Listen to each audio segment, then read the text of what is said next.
सही बुखारी सही मुस्लिम में नबी पाक अलैहिस्सलाम ने फरमाया, मन अहब्ब लिल्लाह, जिसने अल्लाह के लिए मोहब्बत की। अबगद लिल्लाह, और किसी से बुग़्ज़ भी रखा तो अल्लाह के लिए। व आता लिल्लाह, किसी को कुछ चीज़ अता की तो फिर भी अल्लाह के लिए। व माना लिल्लाह, और किसी से किसी चीज़ को मना किया तो वो भी अल्लाह के लिए। फ़क़द इस्तकमल ईमान, फरमाया उसका ईमान मुकम्मल हो गया। अल्लाह के लिए मोहब्बत करना बड़ा ज़रूरी है।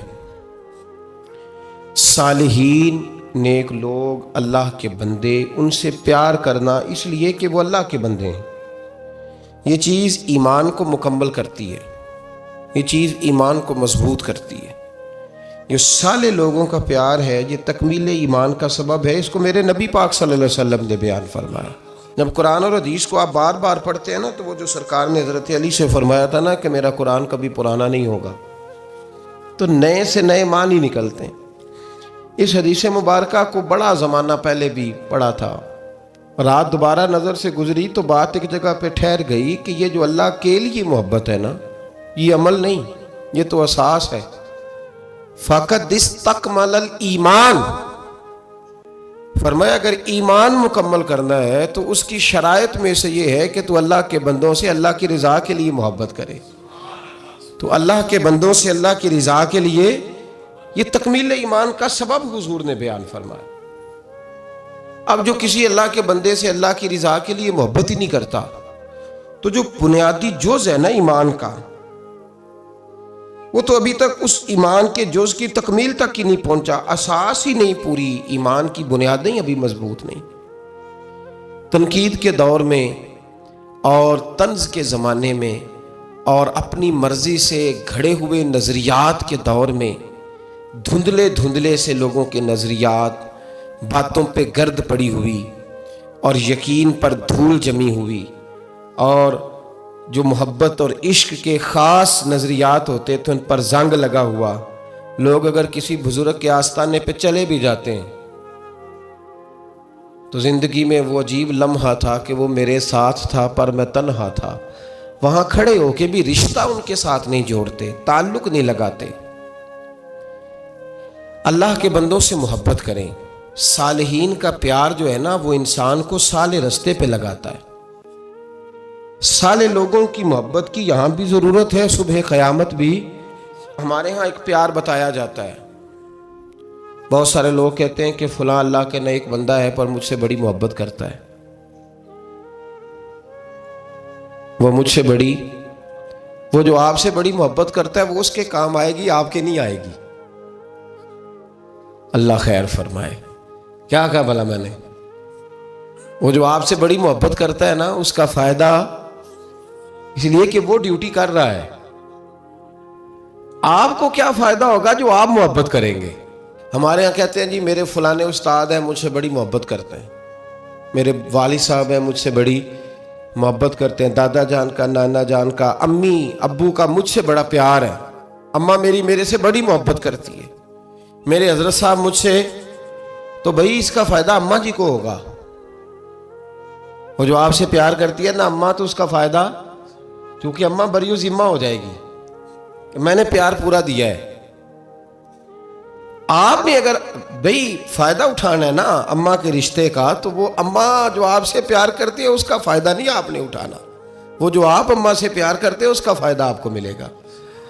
हमारे यहाँ जो दास्तान सराई होती है ना, वो दास्तान सराई ये होती है कि साहब मेरे अब्बा जी मुझसे बड़ी मोहब्बत करते। भाई अब्बा जी जो हुए उन्होंने तो मोहब्बत करनी है। बेटा जी आप बताएं कि आपकी भी अब्बा जी से मोहब्बत है कि कोई नहीं? वो तो अब्बा जी हैं, वो तो करेंगे। मेरे हजरत साहब का जी मुझसे बड़ा प्यार है, मैं ये तो मेहरबानी है ना, ये तो उनका करम है कि रुख उनका इधर है, ये तो उनका करम है कि रुख, ये तो मेहरबानी है ना उसकी, ये तो उसका करम है। तेरे काम जो चीज आएगी वो उनकी मोहब्बत, वो भी आएगी।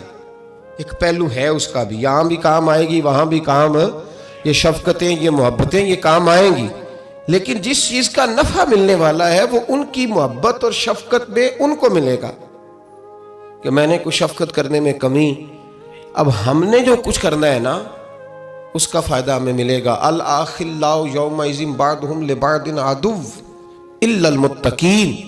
अल्लाह फरमाते गहरे दोस्त भी क़यामत के दिन दुश्मन बन जाएंगे, लेकिन जो मुत्तकी लोग होंगे ना, वो क़यामत में दुश्मन नहीं बनेंगे, उनकी दोस्तियां क़यामत में भी कायम रहेंगी। आप देखेंगे आपका किसी से प्यार कितना है, आपकी किसी से मोहब्बत कितनी है। कौन से ऐसे सहाबी हैं जिनका जब आप नाम लेते हैं तो आपके दिल को सुकून मिलता है। और नबी पाक सल्लल्लाहु अलैहि वसल्लम ने हर सहाबी के बारे में कहा ना, हर सहाबी के बारे में कहा। नबी पाक अलैहि सलाम ने फरमाया ये मेरा अली है, जिसने इससे प्यार किया उसने मुझसे प्यार किया। अब वो मौला अली शेर खुदा रज़ी अल्लाह तआला अन्हु की मोहब्बत के बारे में बताए ना कि कभी उसके दिल में तड़प पैदा हुई हो, ख्वाहिश पैदा हुई हो। आज मैं हज़रत अली की शान में कुछ शेर सुनूं, आज मैं हज़रत अली की सीरत की कोई बात सुनूं, आज मैं चलो और कुछ नहीं तो 10 मिनट अली अली कर लूँ। ज़िक्र अली इबादा। नबी पाक सल्लल्लाहु अलैहि वसल्लम ने फरमाया ये मेरा अबू बकर है, ये मेरा अबू बकर है। मेरे सीने में जो अल्लाह तबारक व तआला ने नेमत खास रखी थी, मैंने निकाल के अबू बकर के सीने में रख दी। अब तू बताना तूने उनका जिक्र कब किया है, तूने उनका तज़किरा कब फरमाया। मोहब्बत का अपने दिल में पैदा, अच्छा मोहब्बत पैदा की भी जाती है। नबी पाक सल्लल्लाहु अलैहि वसल्लम ने हमें कहा कि मोहब्बतें पैदा करो, अगर तुम्हारे पास नहीं है तो ऐसे काम करो जिससे मोहब्बत। अल्लामा इकबाल से किसी ने कहा था कि नौजवानों के दिलों में हुजूर अलैहिस्सलाम की मोहब्बत पैदा करनी है तो क्या करें, तो इकबाल ने कहा 3 काम करो। एक तो नौजवानों को नबी पाक की सीरत ज़्यादा से ज़्यादा सुनाओ, इन्हें सुनाओ हुजूर अलैहिस्सलाम का अखलाक, किरदार, तर्ज ज़िंदगी, अंदाज़ गुफ्तगू, ये हुजूर को आइडियल बनाएंगे, ये नबी पाक को। पर हमारी बदकिस्मती है कि हमारे दौर में लोगों ने सुनाना शुरू किया है कि हुजूर को इल्मे गैब कोई नहीं था, मक्खी का पार नहीं बना सकते थे, एक आम बशर थे। माज़अल्लाह कुछ ने यहाँ तक कहा है कि डाकिया था, पैगाम दे के चला गया। अब आप डाक की बात करें, डाकिए पर बास ना करें माज़अल्लाह ताला। हमारे ज़माने में वो अंदाज बताया गया कि जिससे लोग बड़ी जल्दी जर्री हो गए। पहला काम ये करो, यानी मोहब्बत पैदा करने के लिए कि हुजूर की सीरत बताओ, सवाने बताओ। और दूसरा इकबाल करने लगे नबी पाक की याद की महफिलें सजाओ, मिलाद के तज़किरे करो, हुजूर की नात खानी करो, नबी पाक का जिक्र छिड़े, हुजूर का पैगाम आम हो। और तीसरा फरमाने लगे अपने बच्चों के सामने, अपनी औलादों के सामने नबी पाक पर दुरूद शरीफ पढ़ा करो। ये दिखावा तो नहीं होगा मेरा ख्याल है। किसके सामने? अपने बच्चों के सामने हुजूर अलैहिस्सलाम पर दुरूद शरीफ। ये काम तो अपने दिलों में सालिहीन की मोहब्बत पैदा करें, नेक लोगों का जिक्र सुना करें, औलिया अल्लाह के तज़किरे निकाल के पढ़ा करें, उनके अक़वाल, इरशादात, उनकी बातें, उनकी गुफ्तगू। पुराने लोग सफ़र करते थे वलियों को मिलने के लिए, ज़माना तय करते थे। हम कभी मद्दो जज़र देखते हैं ना दुनिया के, हम हैरान हो जाते हैं कि अजमेर कहाँ, पाकपतन कहाँ, दिल्ली कहाँ, कहाँ कहाँ लोगों ने किस किस तरह रिश्ते निभाए, क्या अंदाज था। हज़रत उस्मान हारूनी पीर है ख्वाजा मोइनुद्दीन अजमेरी के, बल्ख के रहने वाले, कहाँ के रहने वाले, ख्वाजा अजमेरी कहाँ के रहने वाले। और फिर अजमेर, अभी भी दिल्ली से ट्रेन चले तो वो 1.5-2 दिन लगा देती है जाने में, दिल्ली से अजमेर शरीफ। तो हज़रत सैयदना ख्वाजा कुतुबुद्दीन बख्तियार काकी वहाँ जाया भी करते थे, आया भी करते थे, राब्ता भी रहता था। और इश्क इतना जवान था कि ज़माना कहता था अगर किसी ने किसी से प्यार करना है तो उस तरह करो जैसा कुतुबुद्दीन बख्तियार काकी ने मोइनुद्दीन अजमेरी के साथ किया है। कोई फासला रुकावट नहीं बना, कोई चीज़ बीच में नहीं आई, कोई मसला नहीं हुआ। औलादें भी थीं, कारोबार भी थे। अब तो सहूलतें हैं, दौलत भी ज़्यादा है। उन लोगों को तो मजदूरियां भी ज़्यादा करनी पड़ती थी, कोई चीज़ नहीं सामने आई। हम बहाना बना के ऐसे रुके हैं कि बगल में चीज़ें होती हैं, लेकिन हम कहते हैं बड़ी मजबूरी है जी, मैं बड़ा कि क्या मतलब अपने दिमाग पर चीज़ें सवार कर ली हैं मुफ्त में। फिर मुझे एक बात बताइए, पाकपतन शरीफ से दिल्ली जाना, ख्वाजा अजमेर हज़रत ख्वाजा निज़ामुद्दीन साहब का पाकपतन शरीफ आना घोड़े पे या पैदल, आसान काम है। कितनी मुलाकातें हैं ख्वाजा निज़ामुद्दीन साहब की बाबा साहब से? कोई गिन के बता सकता है जी? कोई गिन के बता सकता है कितनी मुलाकातें, कितनी? हज़रत ख्वाजा फरीदुद्दीन मसूद गंजे शक्कर रहमतुल्लाह ताला अलैह कहने लगे, निज़ाम तुझे आए हुए बड़े दिन हो गए, जा यार चक्कर लगा आया। चक्कर लगाया। फरमाते मैं पैदल गया तो मुझे जाने में कई महीने कई हफ्ते लगे। मैं दिल्ली पहुंचा और अपने घर का ना एक चक्कर लगाया, ऊपर से चक्कर लगा के तो फिर पाकपतन के रास्ते में चल पड़ा। कहते हैं वापस पहुंचा तो हज़रत बाबा फरीद साहब रहमतुल्लाह अलैह ने दिन गिने हुए थे। कहने लगे यार इतने टाइम में तो वापस आया है ना, इतना टाइम तो आने जाने पे लगता है। क्या गरीब नवाज महसूस ना फरमाइएगा, आपने कहा था चक्कर लगाया तो हुजूर मैं एक चक्कर ही लगाया है, फिर मैं वापस आ गया हूँ, बात ही चक्कर की हुई थी। देखे ना नबी पाक सल्लल्लाहु अलैहि वसल्लम ने फरमाया अबू हुरैरा कोई काम भी किया कर यार, यहीं बैठा रहता। अर्ज की हुजूर सही है। उठे, सामने एक सुतून था, उसके पीछे से होके ना वापस आ गए। तो हुजूर ने फरमाया गए नहीं, कहा हुजूर ने आपने फरमाया था जाया आया कर, गया हूँ पर मेरा दिल ही नहीं लगा। भाई तो यहाँ से होके वापस आ गया, कहीं जाना तो था ना, यहीं से होके। तो उन लोगों के सालिहीन की मोहब्बत के रास्ते में कोई चीज़ रुकावट नहीं बनी। हमारे यहाँ चीज़ें रुकावट बनती हैं, अपने औलिया अल्लाह से, सूफिया से, बुजुर्गान दीन से, रब करीम के बंदों से, दाता अली अजमेरी से, ख्वाजा अजमेरी से।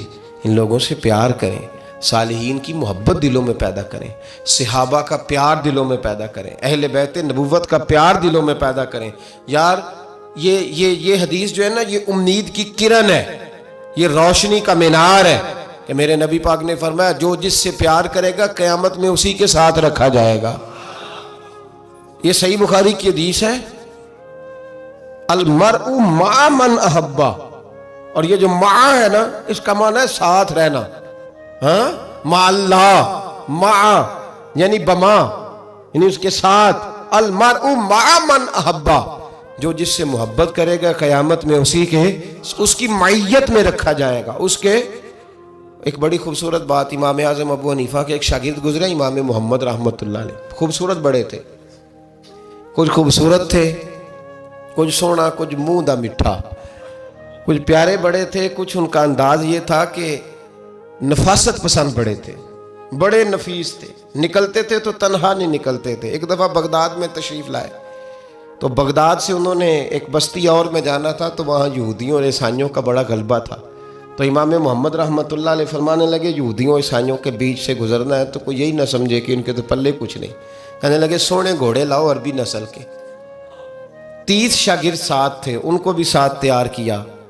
अरबी नस्ल के 30 घोड़े और 30 शागिर्द। उनको कहा भी दस्तारें जरा ना ऊंची बांधना, तो दस्तारें भी बांधी उन्होंने कुल्ले वाली बड़ी खूबसूरत। शागिर्दों को भी जुब्बे पहनाए, खुद भी जुब्बा पहना, सफ़ेद रंग की आला नस्ल की घोड़ी आगे आगे, पीछे 30-32 शागिर्द।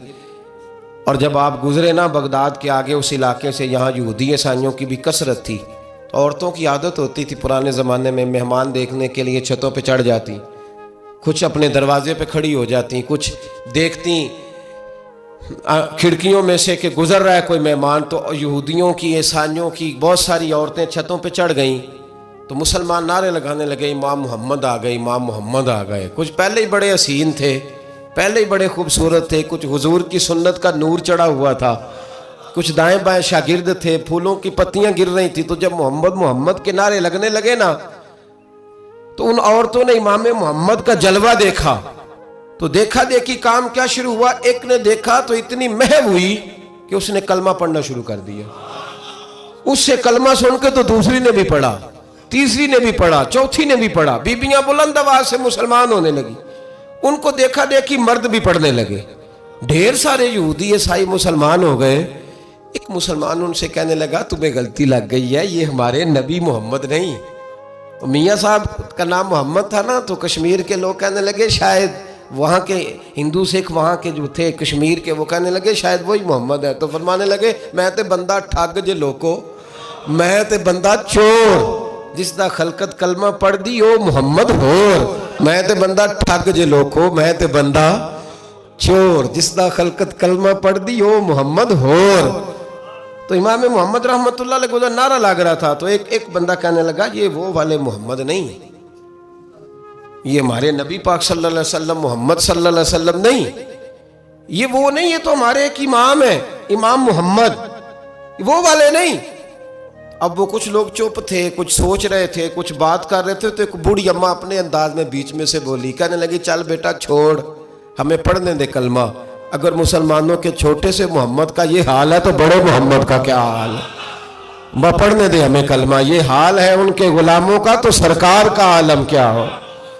तो इमाम मोहम्मद की चाल निकली। बताना ये चाह रहा था कि इमाम मोहम्मद रहमतुल्लाह अलैह से एक बंदे ने एक दफा मसला पूछा। उसने कहा हजरत साहब मैं गया था मंडी, वहां से लाया हूं एक टोकरी आम की और एक टोकरी सेब की, हमारे यहाँ का करेट कहते हैं उसको, तो मैं वो लेके आया हूं। अब मैंने जब घर ला के उसको खोला है ना तो आधे सही निकले हैं। होता है ना जी, अल्लाह खैर करे, जो दयानतदार ताजर है अल्लाह आजकल मेहरबानी फरमाए। वो हमारा रेडी वाला भी बड़ा ईमानदार है, हम क्या करें सदर की बात। वो भी सामने सामने जो तगड़े तगड़े होते हैं उसने आगे लगाए होते हैं, और जो थोड़े से निकम्मे होते हैं वो अंदर वाली साइड पे दीवार के अंदर रखे होते हैं। क्या किया जाए, हम क्या सियासतदानों की करप्शन की बात करेंगे। यहाँ तो मामला बड़ा गड़बड़ है नीचे से लेकर। तो कहा हुजूर मैंने वो जो खोली है ना पेटी, वो टोकरी जब मैंने खोली है तो ऊपर ऊपर तो आम और सेब ठीक थे, तो अंदर गले सड़े हैं। तो अब मेरे लिए हुक्म क्या है। तो आप फरमाने लगे भी मसला शरई है कि रखने हैं तो सारे रख, वापस करने हैं तो सारे कर। ये नहीं हो सकता कि तू सही सही रख ले और गले सड़े। तो ये मसला इमाम मोहम्मद बता के तो रोने लग गए। तो बंदा कहने लगा हुजूर मसला बताया है आपने, तो फिका का एक मसला है सादा सा कि हजरत अब क्या करना है, तो रोने वाली कौन सी बात है। तो फरमाने लगे ये तुझे मसला बता के ना मुझे कुछ और याद आ गया। आपको क्या याद आया है। फरमाने लगे मैं भी अर्ज़ करूँगा मौला इमाम आज़म के पास बैठा हूँ, मारूफ़ करखी सिरी सकती जुनैद बगदादी, इन सारे दरवेशों के पास रहा हूँ। मैं भी बैठा होता था उस महफिल में जिसमें ये होते थे, अगर जन्नत में भेजने हैं तो सारे भेज। ये नहीं हो सकता कि गले सड़े इधर फेंक दे और अच्छे अच्छे उठा के ले जाए। हम सारे मुस्तफ़ा का कलमा पढ़ने वाले, सबको कहा या अय्युहल्लज़ीना आमनू, हम सब का इकट्ठा नाम। इन लोगों की जो मोहब्बत है ना वो फ़ायदा देगी। लेकिन हमारे यहाँ ना करामते, मेरे जैसा शख्स जब भी करामत सुनाता है कहता मेरे हज़रत साहब का मुझसे बड़ा प्यार। भाई वो तो प्यार करेंगे ही, वो तो बरखा है, वो तो रहमत का साया है, वो तो साहिबान है। उनको तो अल्लाह तबारक व तआला ने महफूज रखा हुआ है। वो तो नफरत तो होती नहीं इन लोगों, तो करेंगे प्यार, तो बाजू खुले हुए। तू बता तेरे अपने दिल का हाल क्या है, तू अपनी बात कर अपनी, तू बता तेरे अंदर की कैफियत क्या है। इसलिए कि तेरे काम जो आएगी वो तेरी मोहब्बत आएगी। हज़रत हरम बिन हयान रहमतुल्लाह ताला अलैह फरमाते मैं हज़रत अवैस करनी को ढूंढने चल पड़ा। ढूंढने भी उसे निकला जिसे किसी ने नहीं ढूंढा और जो कभी किसी को नहीं मिले। हज़रत अवैस करनी, ये फ़िक्रा किसी दरवेश ने ना हज़रत अवैस करनी के लिए कहा। ये फ़िक्रा पूरा फेटूनी पे आता है, असी किसी दे कुछ नहीं जे लगदे ते ना कोई साडा दर्दी, कोई जराना नहीं, कोई दोस्ताना नहीं। हज़रत अवैस करनी का मज़ार भी कन्फर्म नहीं कि किधर है। बस असी किसी दे कुछ नहीं लगदे, क्या ज़रूरत है। बस ठीक है, अपना जो है अंदाज सारे ज़माने से अलहदा करके रखा उन्होंने, अलहदा अलग थलग। तो हज़रत ख्वाजा अवैस करनी को ढूंढते ढूंढते कहते हैं मैं गया कर्न गया। हज़रत हरम भी नहीं, ये दाता साहब ने इसको लिखा है। फरमाते मैं गया तो मुझे लोगों ने कहा वो तो आज करने चले गए। कहते जब मैं मक्के गया तो मैंने लोगों से पूछा अवैस करनी आए थे, कहने लगे हम तो नहीं जानते। ये तो मेरे जैसे लोग होते हैं ना जिनकी तस्वीरें ज़्यादा निकलती हैं, तो जिनकी वीडियो ज़्यादा होती है तो लोग ज़्यादा जानने लगते हैं, वरना रब करीम के बंदे तो छुपे हुए चक्कर में पड़े ही नहीं। कौन अवैस करनी। तो उन्होंने कहा कि हज़रत अवैस करनी, चेहरे पर बरस के दाग हैं, कमज़ोर सा वजूद है, दाढ़ी ज़्यादा घनी नहीं। जब हालात बताए तो कहने लगे इस तरह का एक शख्स आया था, उसने तवाफ़ किया था, पहले भी दुनिया करती है, पर जब उसने किया है ना तो उसके तवाफ़ ने वो खुद भी रोया है और भी बड़े रोए हैं। वो जब हजर अस्वद पे आया है तो रंग बदलता देखा है। कहा वो किधर गए। कहने लगे पूरा नहीं पता, इतना ज़रूर ख़बर है कि उनके अंदाज़ बताते थे कि अब मदीने जाएंगे। तो जनाब हरम बिन हयान कहते हैं फिर मैं मदीने गया, मैंने ख्वाजा अवैस को ढूंढा। मैंने कहा यार मैंने हज़रत ख्वाजा अवैस करनी को मिलना है, किसी ने बताया है कि वो मदीना शरीफ आए। तो लोग कहने लगे हम नहीं जानते वो कौन है। देखिए ना, दुनिया जान गई, दुनिया में बड़ा कुछ हो गया, बाई नेम लोग जानने लगे, होटलों पे पहचानने लगे, सड़कों पे पहचानने लगे। लेकिन बात तो ये है कि जिनको पहचानना चाहिए अगर वो पहचान लें फिर तो बड़ी बात है, फिर तो बड़ी बात है। लेकिन अगर वहाँ ही पहचान ना हो सके तो फिर तो मामला बड़ा अलग सा है ना। अजीज़ भाई, हज़रत ख्वाजा वैस करनी के बारे में पूछा तो मदीना शरीफ के ज़ायरीन और वहाँ के मकामी लोग भी कहने लगे कोई नहीं पता, हम नहीं जानते, मिले ही नहीं। तो कहा बारीक सा वजूद है, पुराना सा लिबास है, बरस के दाग है, चेहरे पे दाढ़ी ज़्यादा घनी नहीं, किसी को पास नहीं बिठाते। और फिर एक जुमला और कहा, सुना है रोते हैं तो बड़े दर्द से रोते हैं, सुना है भीगी रहती हैं पलकें, सुना है उनकी पलकें भीगी रहती हैं। मैं 2-4 दिन पहले किसी से सुन रहा था शेर, उसने कहा था एक बारी मेरी अखियां तो उन्होंने अथरू पूंजे सन, हुन चस्का पै गया रोने दा, हर वेले या होजारी है। तो कहते हैं कि वो इस तरह की उसकी कैफियत है। कहते हैं मैंने कहा यार वही तो वैस करनी थे, किधर गए? कहने लगे कोई खबर नहीं, जब वो आए हैं तो उनके आने का अंदाज ही निराला था, सिसकियाँ और आहें निकल गई उस शख्स की जब वो मदीने आया। हज़रत हरम बिन हयान कहते हैं मैं ढूंढता रहा, तलाश करता रहा, फिर मैं उनको ढूंढते ढूंढते इराक़ में आया तो नहर फुरात के किनारे एक कमज़ोर से आदमी को रेत के टीले पर बैठ के वज़ू करते देखा। कहते हैं जब उनका वज़ू मुकम्मल हुआ तो मैंने कहा अस्सलामु अलैकुम, तो कहते उन्होंने चेहरा नहीं फेरा, वहीं बैठे बैठे कहने लगे वालेकुम अस्सलाम या हरम बिन हयान, या हरम बिन हयान वालेकुम अस्सलाम। तो कहते मैंने कहा कि मन अंत आप कौन है? तो कहने लगे वही हूँ जिसे तुम मक्के और मदीने ढूंढता रहा। तो कहते मैंने कहा हुजूर आप मेरा नाम कैसे जानते हैं?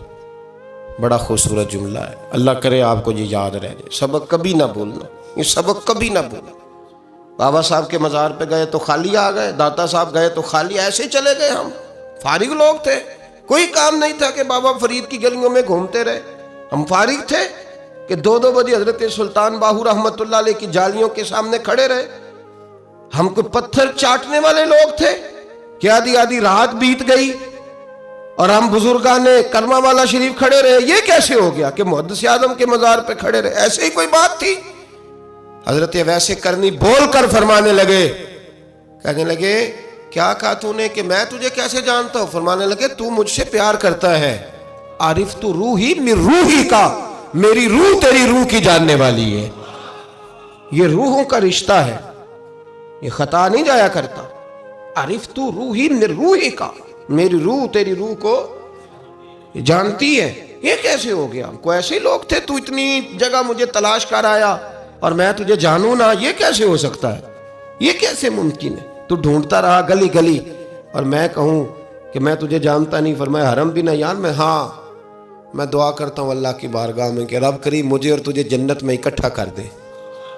कहते हैं जब उन्होंने ये दुआ की तो वो चल पड़े। मैंने कहा हुजूर कहाँ जा रहे हैं? फरमाने लगे मेरा पीछा न करना, मैं किसी और मंजिल का मुसाफिर हूँ और जिस रास्ते मैं चल रहा हूँ ना, उन मंजिलों पे साथ नहीं किसी को लिया जाता। ये मेरी अपनी ज़ाती मंजिल है, इसमें पाँव पे छाले ज़रा सख्त होते हैं। हर आदमी का काम नहीं यहाँ चलना, तू मुझे तन्हा रहने दे और मुझे अपनी मर्जी से चलने दे। कहते मैंने मिन्नत की तो कहने लगे बस तूने जद्दोजहद बड़ी की थी तो तेरे साथ मुलाकात कर ली, तुझे पहचान लिया, तेरे साथ बात कर ली, वरना मैं कह चुका हूँ असी किसे दे कुछ नहीं लग दे। इसीलिए मैंने हज़रत गालिबन इमाम शौरानी रहमतुल्लाह अलैह के हवाले से पढ़ा है कि क़यामत के दिन जब हज़रत वैसे करनी जन्नत में जाएंगे तो मुमकिन है उस वक़्त भी लोगों को दीदार न कराया जाए, बल्कि इमाम शौरानी कहते हैं अल्लाह 70,000 फरिश्ते उनकी शक्ल के पैदा फरमाएगा और उनके झुरमट के अंदर छुपा के उन्हें जन्नत में दाखिल करेगा। मुलाकात किससे होगी? सिर्फ उन्हीं से होगी जिनके लिए उन्होंने ज़िंदगी गुजार दी। या खुदा से मिलेंगे या मुस्तफ़ा करीम से मिलेंगे। ये भी लोग तो मोहब्बत करें, सालिहीन का प्यार, नेक लोगों की मोहब्बत, सालिहीन की मोहब्बत रास्ता आसान करती। कोई शक नहीं कि ज़माने में सारे लोग अच्छे नहीं होते, बुरे लोग भी आए हैं मार्केट में, होते हैं, लेकिन 2, 4, 5, 10 बुरों को लेकर के अच्छों की मोहब्बत छोड़ देंगे, नेक लोगों का जिक्र छोड़ देंगे। उनका प्यार छोड़ देंगे, उनका तज़किरा पढ़ना छोड़ देंगे, उनके पास बैठना छोड़ देंगे। गुज़श्ता दौर में जो बादशाह भी नेक हुए ना, वो भी सालिहीन की मोहब्बत की वजह से नेक हुए। औरंगज़ेब आलमगीर अगर कुछ बेहतर हुए तो इसलिए कि मुल्ला जीवन नेक आदमी से मोहब्बत करते थे। महमूद गजनवी की बेहतरी का सबब यह था कि हजरत सैयदना अबुल हसन खरकानी के पास जाया करते थे। सालिहीन की मोहब्बत ने बादशाहों के रुख बदले, बादशाहों के। इन लोगों को प्यार था तो आला जहांगीर बादशाह जाया करता था ख्वाजा अजमेर के आस्थाने पर, तो लोग कहते हैं कि बड़े सख्त दिनों में भी हम उसकी आंखों में आंसू देखा करते थे। दर्द वाली जगह पे जाते थे ना लोग तो दर्दमंद हो जाते। इसलिए सालिहीन का प्यार कभी ना छोड़े, कभी ना छोड़े। मेरे भाई, कपड़ों पे मिट्टी पड़ जाए ना तो कपड़े धोए जाते हैं, उतार के फेंके नहीं चाहते। चीजें गलत हो जाएं तो गर्द झाड़ी जाती है। उस निज़ाम को छोड़ा, सालिहीन का प्यार कभी ना छोड़ना, कभी ना छोड़ना। रब करीम के बंदों की मोहब्बत अल्लाह तबारक व तआला के करीब करेगी आपको। अल्लाह के बंदों की मोहब्बत आपके अंदर जलवे पैदा करेगी। और अगर आप उनको पढ़ेंगे, मैं जब पाक पतन शरीफ जाता हूँ या किसी मज़ार पर मैं खड़ा होता ना, तो वो जो हालात पड़े होते हैं ना उन बुज़ुर्गों के, वो सामने आते हैं कि यहाँ ख्वाजा निज़ामुद्दीन महबूब इलाही तशरीफ़ लाए।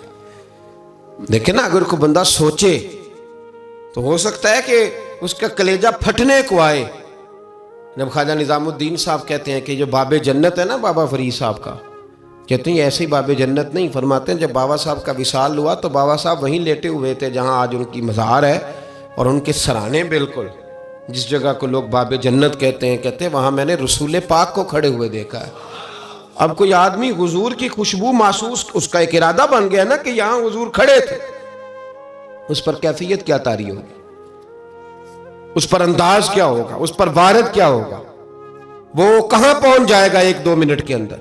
तो ये तो उस वक्त है जब उसके महसूसात होंगे, जब वो नज़रियाती तौर पर इस बात से मुत्तफिक होगा, जब वो खुशबू महसूस करने की सलाहियत रखता होगा। एक बात अज़राए मोहब्बत है, कह देता हूँ क्योंकि सवालात होते रहते, कह देता हूँ। आला हज़रत के एक मुरीद थे मौलाना हशमत अली खान साहब रहमतुल्लाह, बड़े तगड़े आदमी थे। जिन लोगों की पोजीशन बड़ी सख्त फाजिल लोग होते हैं ना, और हाजिर जवाब 1 मिनट से पहले पाक पतन शरीफ गए तो बाबे जन्नत से गुजर के आए। बाबे जन्नत से किसी हमारे आलिम ने नहीं लिखा कि जब वहाँ से गुजर गया आप तौबा ना करे और कोई अच्छा अमल ना करे तो जन्नत में जाएगा।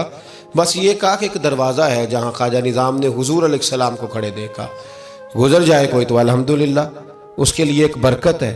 लेकिन किसी शख्स ने ये नहीं कहा कि अब वहाँ से निकल के आ जाए और माज़ अल्लाह झूठ बोले, जो मर्ज़ी करे और कहे मैं जन्नती हो गया। ये माना किसी बंदे ने भी बयान नहीं किया। हाँ, वहाँ से गुजर के आए, सच्ची तौबा करे, बाद में अपने अमाल पे मेहनत करे, अल्लाह उसे बरकत अता करेगा।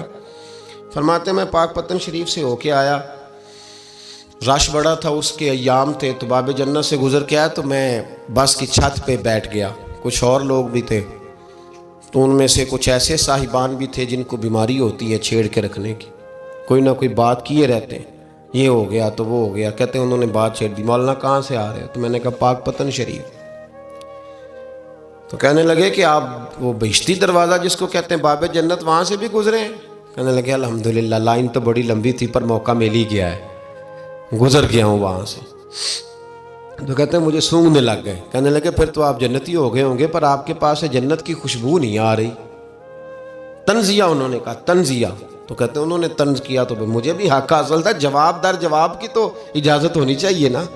मैंने कहा मौलाना क्यों, आप क्यों सूंघ रहे हैं? कहने लगे मैंने हदीस पाक में पढ़ा है कि जन्नती 500 साल भी दूर होगा तो उसके पास से खुशबू आएगी, यानी 500 साल लगेंगे अभी उस तक, तो फिर भी जन्नत की खुशबू आएगी, तो आपसे तो कोई नहीं आ रही।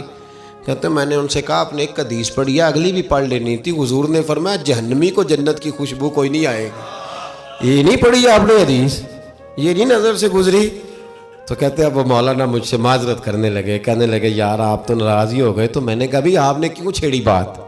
मैंने आपसे कोई डिस्कस किया? आपने पूछा कहाँ से, आप फिर आप ही ने कह दिया कि वहाँ से गुजरे कि नहीं जन्नती दरवाजे से, और फिर आपने ही एतराज़ कर दिया। तो फिर हमें इतना तो हक हासिल है ना, हम आह भी करते हैं तो हो जाते हैं बदनाम, और तुम कत्ल भी कर दो तो चर्चा नहीं होता, हमें भी तो हक हासिल है ना, इतना तो जवाब दर जवाब हम दे सकते हैं। तो भाई इसलिए सालिहीन की मोहब्बत कभी ना छोड़ें।